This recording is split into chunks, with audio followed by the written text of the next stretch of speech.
Assalamualaikum warahmatullahi wabarakatuh. Alhamdulillahirrabbilalamin.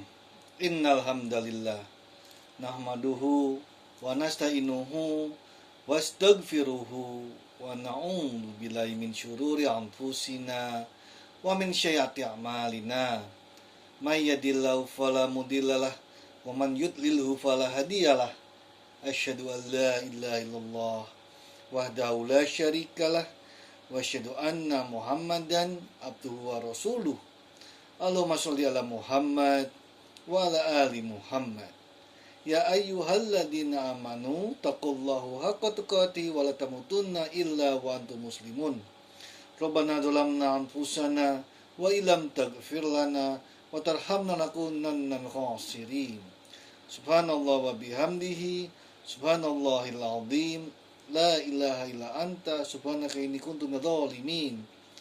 Hasbunallahu wa ni'mal wakil, ni'mal maula wa ni'man nasir. Allahumma sholli ala Muhammad wa ala ali Muhammad. Subhana rabbika rabbil izzati amma yasifun, wassalamun ala mursalin, walhamdulillahi rabbil alamin. Ibadallah, innallaha wa malaikatahu yushollu 'alan nabi. Ya ayyuhalladzina amanu shollu alaihi wa sallimu taslima. Qala Allah ta'ala fil karim, a'udzu billahi minasyaitonir rajim. Bismillahirrahmanirrahim. Qul huwallahu ahad, Allahus samad, lam yalid wa lam yulad wa lam yakul lahu kufuwan ahad. Shadaqallahul adzim. Raditu billahi rabbah wa bil islami dinah wa bil Muhammadin nabiyya wa rasulah. Amma ba'du.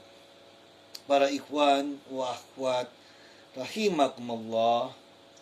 Tema ceramah kita hari ini adalah meraih keikhlasan dalam beramal. Ikhlas adalah memurnikan niat dalam beramal semata-mata untuk mencari keridhaan Allah Subhanahu wa taala. Ikhlas adalah perbuatan yang murni ditujukan kepada Allah karena Allah dan bukan untuk tujuan-tujuan lain yang bersifat duniawi. Islam menganjurkan setiap orang beriman untuk senantiasa bersikap ikhlas dalam melakukan segala sesuatu. Karena perbuatan yang tidak didasarkan keikhlasan, niscaya ia tidak akan membawa hasil yang memuaskan. Bahkan akan menyebabkan amal itu menjadi sebuah kesia-siaan. Ikhlas menduduki posisi sangat penting dalam ibadah dan amal soleh. Keikhlasan bukan hanya soal niat saja pada awal melakukan amal, tetapi juga tentang konsistensi menjalankan perintah Allah Subhanahu wa ta'ala.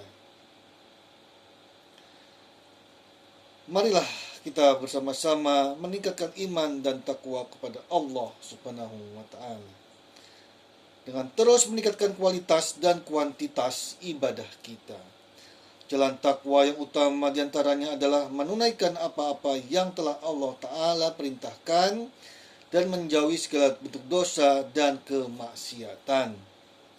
Sebelum Ramadan datang, kita menantinya dengan penuh kerinduan. Setelah Ramadan pergi, maka saatnya kita memelihara dan menjaga amalan-amalan Ramadan untuk tetap kita tunaikan. Amalan-amalan baik marilah kita terus amalkan, sementara peluang-peluang kemaksiatan mari kita hindari dan jauhi. Semangat Ramadan jangan sampai luntur bersama dengan Lebaran yang kita rayakan.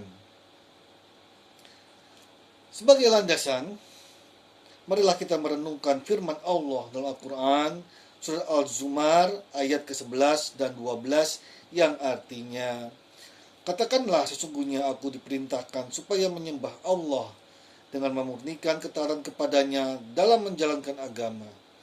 Dan aku diperintahkan supaya menjadi orang yang pertama-tama berserah diri. Said Qutb rahimahullah dalam kitab tafsirnya Fi Ziyalil Quran menjelaskan bahwa ayat di atas berkaitan dengan tauhid uluhiyah, yakni hanya Allah Ta'ala saja yang menjadi tujuan dan semua aktivitas ibadah. Kata mukhlisan menunjukkan bahwa semua bentuk ibadah harus ditujukan semata-mata kepada Allah Ta'ala saja, tanpa ada keinginan mendapatkan balasan duniawi.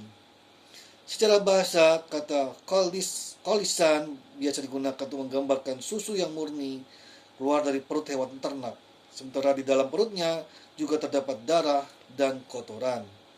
Namun susu sama sekali tidak tercampur dengan kedua benda kotor tersebut. Maka dalam melakukan ibadah dan amal soleh, kita perlu membebaskannya dari segala kotoran hati, berupa riya, sum'ah, ujub, takabur, dan sifat-sifat kotor lainnya. Pada ayat ke-12 ditegaskan Rasulullah SAW dan kaum mukmin diperintahkan untuk mampu menjadi teladan dalam menunaikan ibadah dan amal soleh. Bercepat-cepat dalam menunaikan amal kebaikan sebagai pemimpin yang disegani dalam ketundukan dan ketaatan kepadanya Allah Subhanahu wa ta'ala. Rasulullah SAW bersabda yang artinya, sesungguhnya setiap amal itu tergantung kepada niatnya, dan bahwasanya bagi tiap-tiap orang apa yang telah diniatkannya. Barang siapa yang hijrahnya ikhlas karena Allah dan Rasulnya, maka hijrahnya itu adalah kepada Allah dan Rasulnya. Namun barang siapa yang hijrahnya adalah karena dunia yang dia ingin mendapatkannya, atau karena wanita yang dia ingin menikahinya, maka hijrahnya itu kepada apa yang ia telah berhijrah untuknya. Hadis riwayat Muslim. Imam An-Nawawi rahimahullah dalam kitabnya Syarah Sahih Muslim menjelaskan bahwa hadis ini menegaskan bahwa setiap amal hanya dianggap sah dan diterima Allah Ta'ala jika dilandaskan niat yang benar. Niatlah membedakan antara ibadah dengan aktivitas biasa.